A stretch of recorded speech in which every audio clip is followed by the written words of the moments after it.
আপনাদের জন্য আজকে একটা আমি লোভনীয় খুব সুস্বাদু একটা রেসিপি নিয়ে হাজির হলাম। রেসিপিটা হলো কাঁঠালের বিচি দিয়ে কি রান্না করব।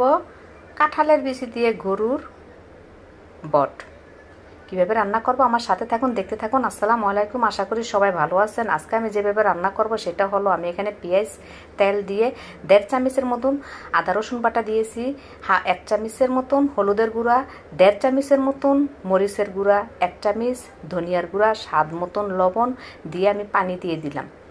এখন দিয়ে দেব এলাচ দারচিনি দিয়ে আমি এটা একটু ভালো করে কষাবো। আগের থেকে আমার বটগুলা ভালো করে, এটা হাতের ছেলা, এটা আমার কুরবানির গরুর বট, হাতে ছিলে নিয়েছি এবং ভালো করে ধুয়ে দেখুন কত সাদা ফকফকা করে। এখন আমি একটু গরম পানি দিয়ে ভালো করে ধুয়ে নিয়ে এখন আমি এই বটটা দিয়ে দিলাম। বটটা দিয়ে এখানে আমি একেবারে অল্প একটু পানি দিয়ে আমি এখন ঢেকে দিব। বটের থেকে কিন্তু পানি উঠবে, দেখুন কতটুকু পরিমাণ পানি উঠেছে। এই পানি দিয়ে আজকে আমার রেসিপিটা সুন্দর মতন আমি কষাবো, ভালো করে কষাবো।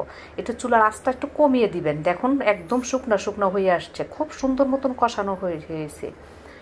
দেখুন কত সুন্দর কষানো হয়ে আসছে। এখন আমি দিয়ে দিব কাঁঠালের বিচি।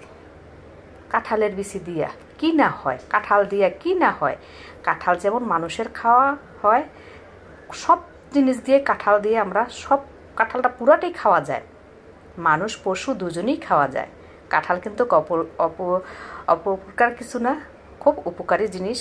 এখন আমি এটা ভালো করে কষানো হয়ে আসছে, আমি পানি দিয়ে দিলাম। পানি দিয়ে এখন আমি এটা ঢেকে দেব। আমার এটা 15-20 মিনিট সময় লাগবে, যেহেতু বট তো আমি চুলার আঁচটা বেশি কমাবো না, বাড়াবো না, মাঝারো সাইজ দিয়ে আমি ঢেকে দিব। একেবারে পাকা 20 থেকে 25 মিনিট সময় লাগবে। কাঁঠালের বিচি গরুর বট সুন্দর মতন এটা সিদ্ধ হয়ে আসবে। দেখুন আস্তে আস্তে কিন্তু আমার পানিটা শুকায় আসছে, আমার কিন্তু এটা সুন্দর মতন হয়ে আসছে। দেখুন কত সুন্দর কালার চলে আসছে, এটা হয়ে আসছে। আমি এখন দিয়ে দিলাম জিরার গুঁড়া দিয়ে এখন আমি এটা নামিয়ে পরিবেশন করব। দেখতে সেই, খেতে তো কি আর বলবো, লোভনীয়। দেখুন কত সুন্দর দেখা যাচ্ছে।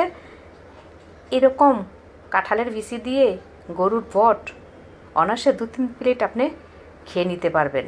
কি যে মজা হয়েছে, কি যে স্বাদ হয়েছে, কি আর বলবো। আমার রেসিপিটা ভালো লাগলে শেয়ার, কমেন্ট, ফলো দিবেন, আমার পেজের সাথে থাকবেন। আমার এই রেসিপিটা আপনারা সেভ করে রাখবেন আপনাদের জন্য। কাঁঠালের বিচি দিয়ে সবাই ভালো থাকবেন। আসসালামু আলাইকুম।